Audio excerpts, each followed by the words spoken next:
This is the continuity of last sutras.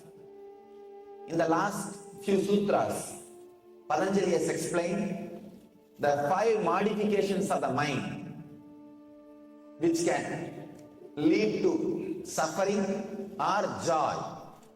The 5 modifications is right knowledge, wrong knowledge, imagination, sleep and memory.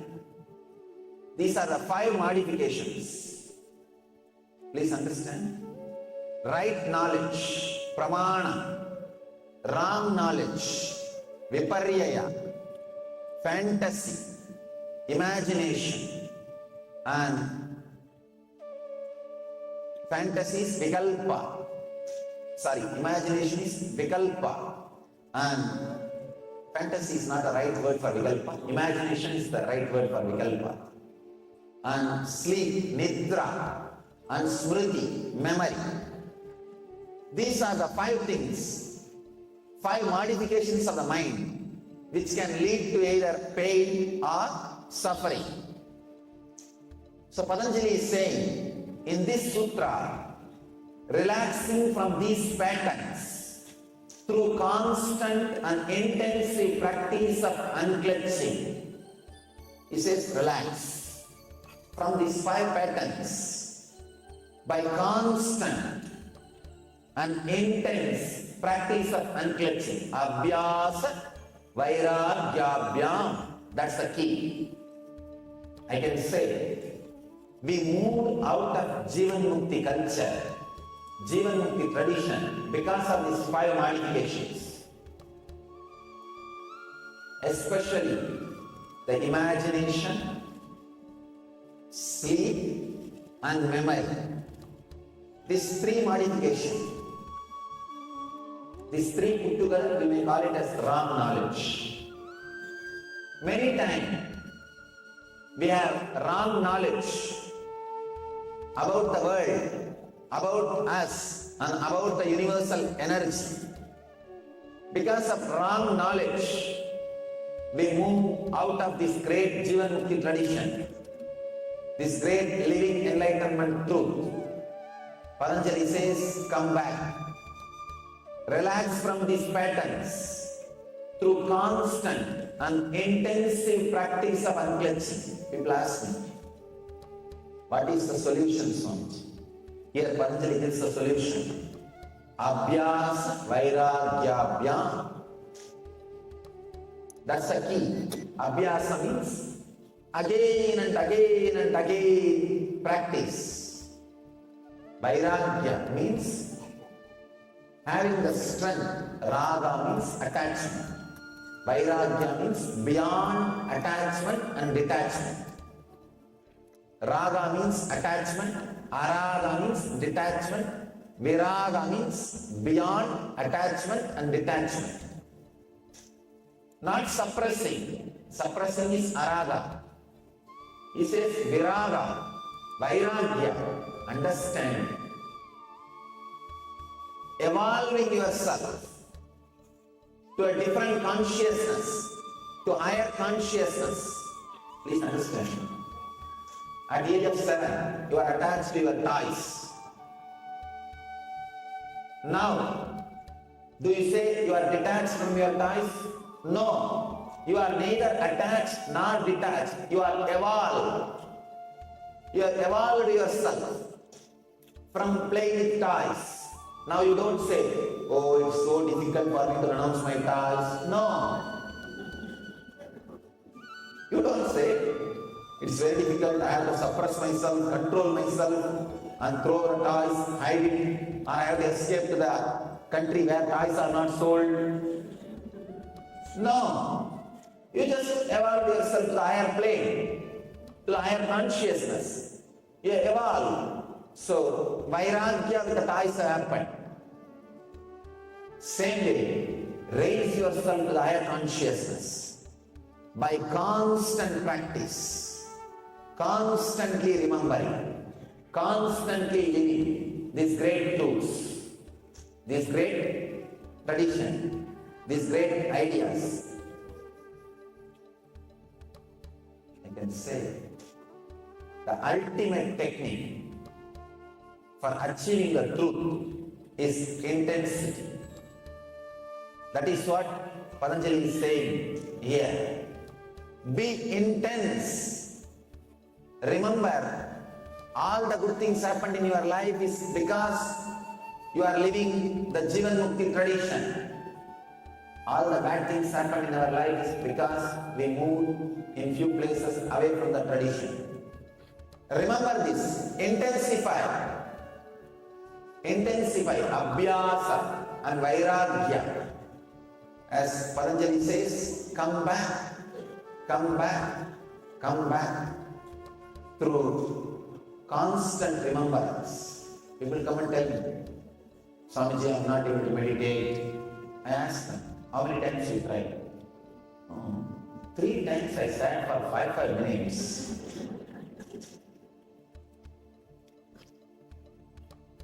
40-50 years, you did not bother to control your mind. It was running around as it wants. How can you think?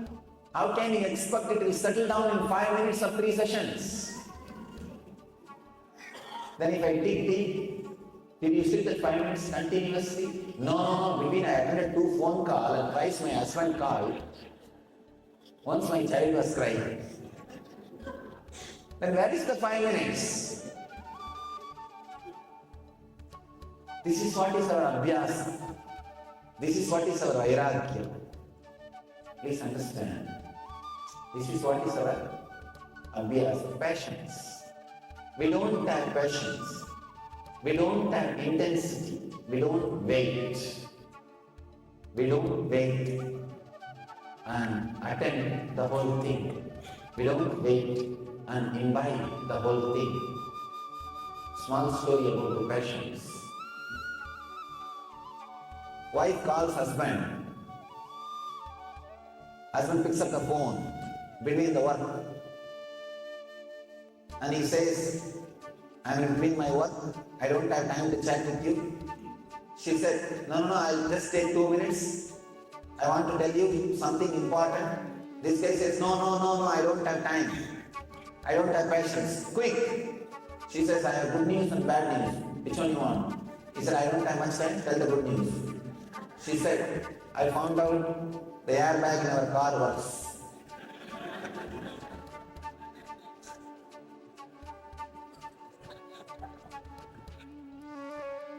Understand? We don't have patience.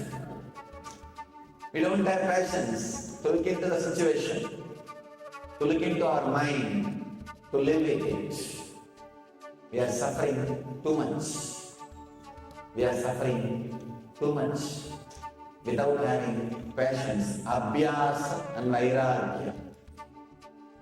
Without having that abhyasa and vairagya, we are suffering too much and unable to look into the truth, unable to see into the truth.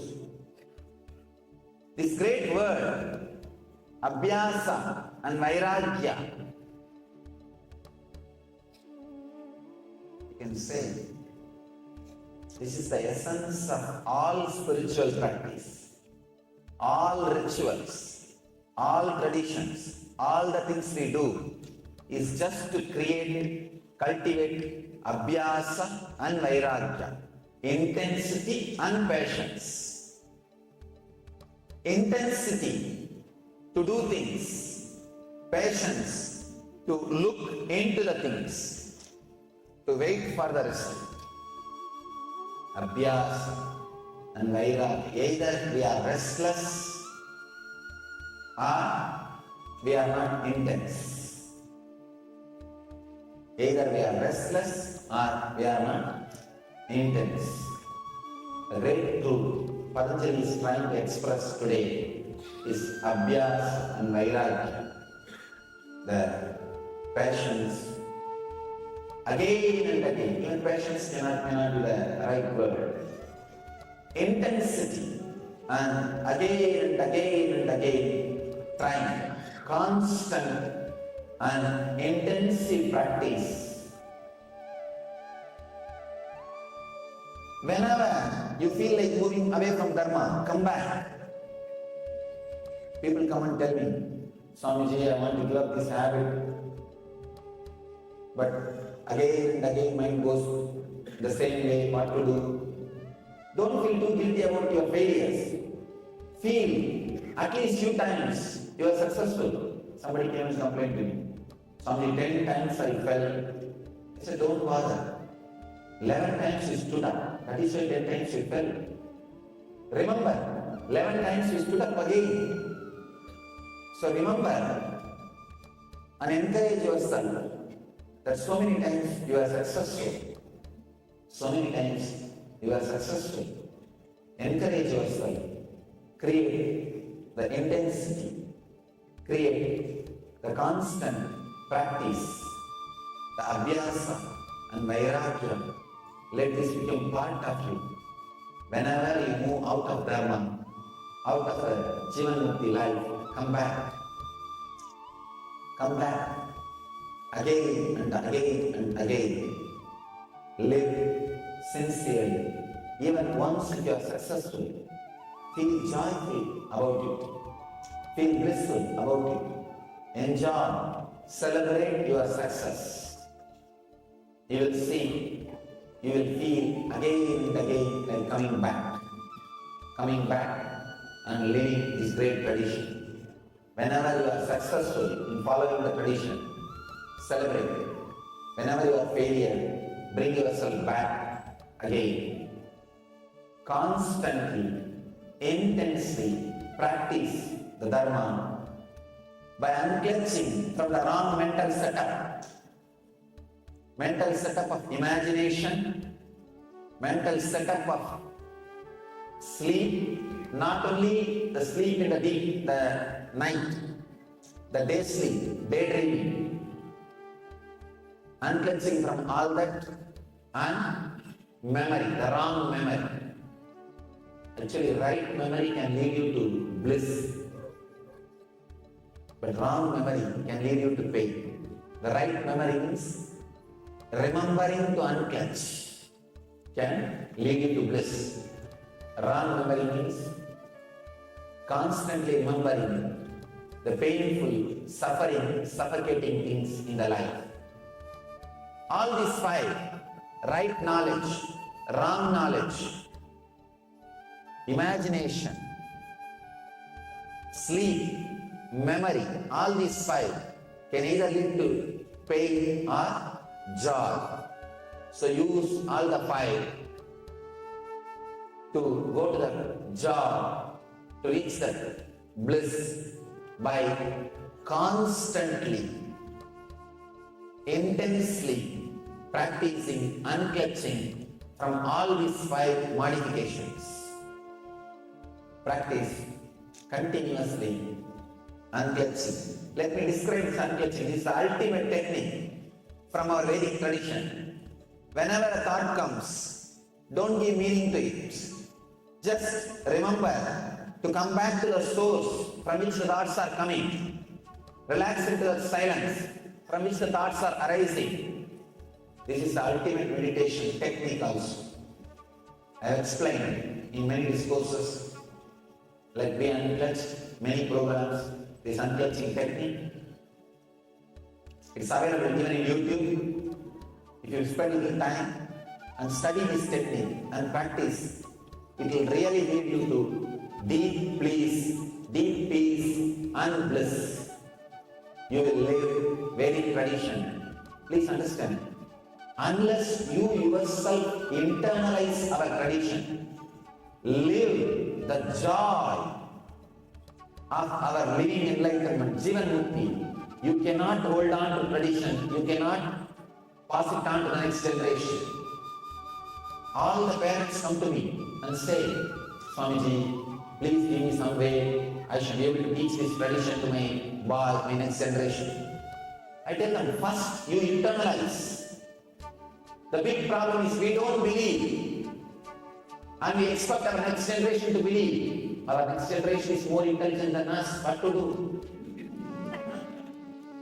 They are ready to do only things which you do, not what you say.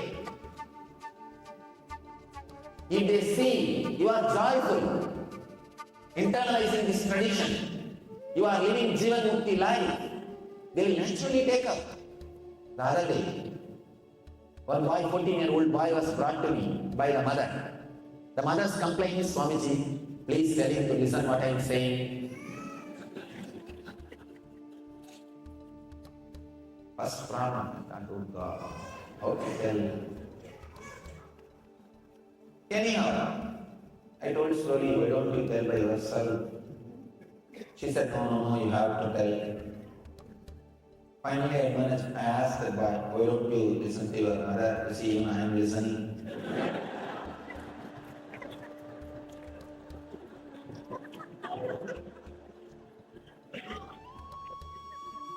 That guy was so shocked. He said, Swamiji, she herself is not happy. If I listen to all her ideas, I will also be depressed like her. I was shocked. I somehow managed that boy. I convinced him, but I was not convinced. What he is saying is true. Please understand, if you want to protect our dharma, protect our tradition and Indian culture, first thing you need to do, drink deep the divine juice.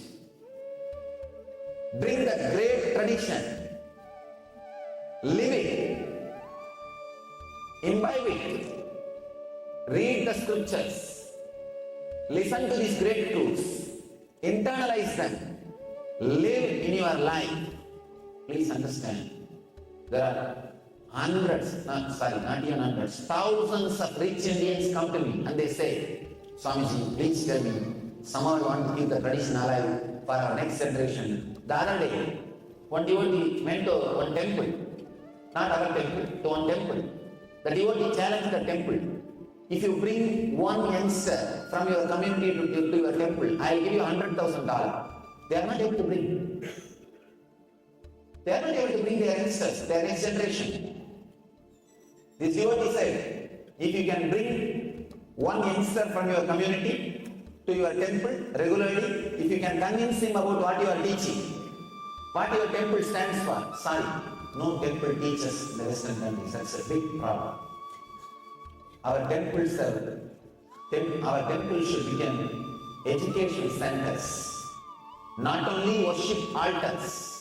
It should become education centers. All our temples are originally made as a universities. Unfortunately, it has become just worship altars. Some places, I am really feeling sad to tell, not even worship altars, political centers. See what we have done with our temples.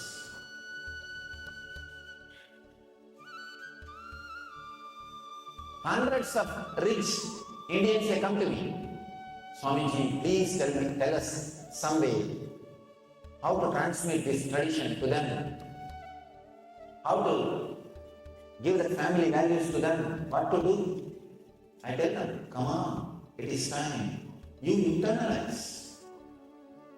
Internalize these great truths and show because of these great truths you are living happily. The Vedic identity, the Vedic inner software as a utility value. Prove it in your life. Only then they are going to take up, not otherwise. Hundreds of youngsters come to our temple.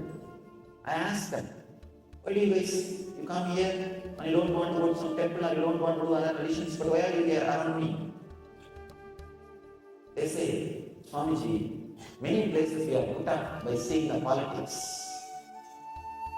The moment they see the politics, they lose respect for our tradition. The whole respect is lost. Please understand, all we need is we internalizing these great truths. Run the temple for God, not for our pride.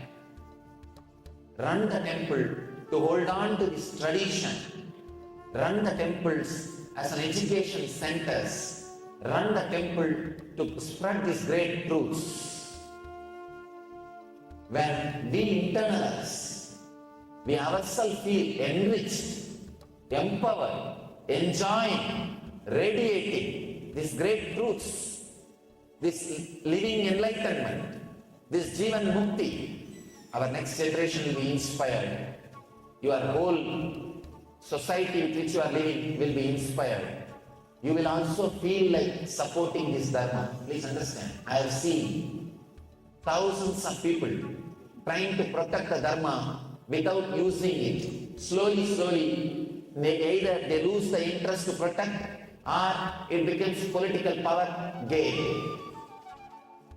It becomes power gain.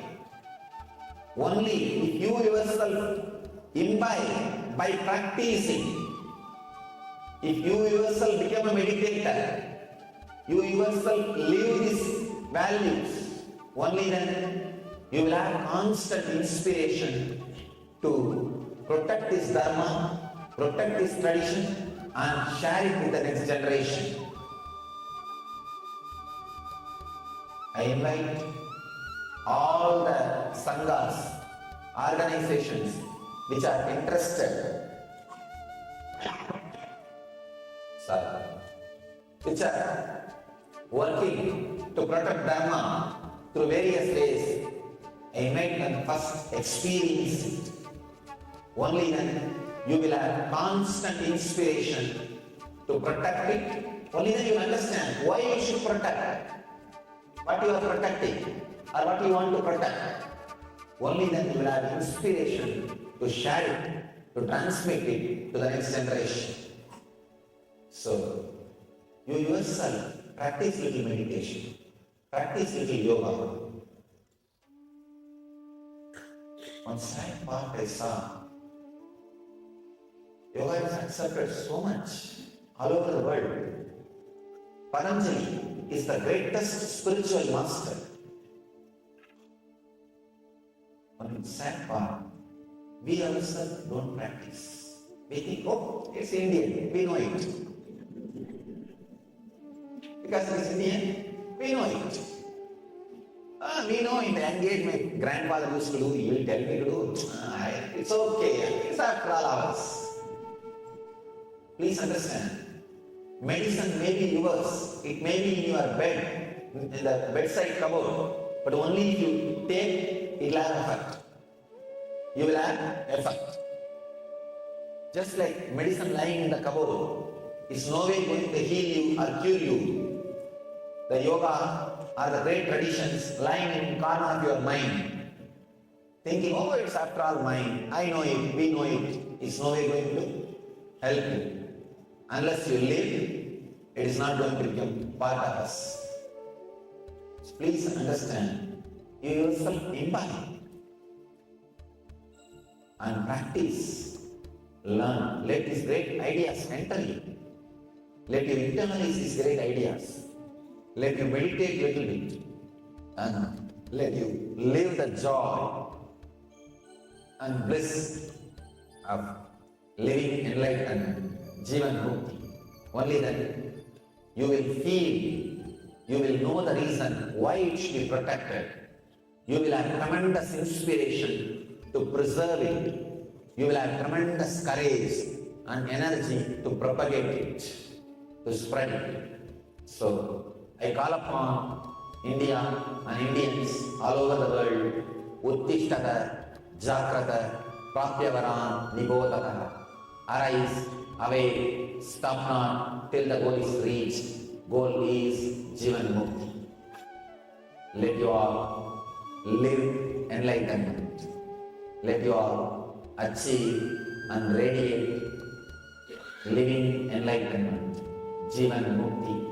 Let you all achieve and radiate the eternal bliss, Nithyananda. Thank you.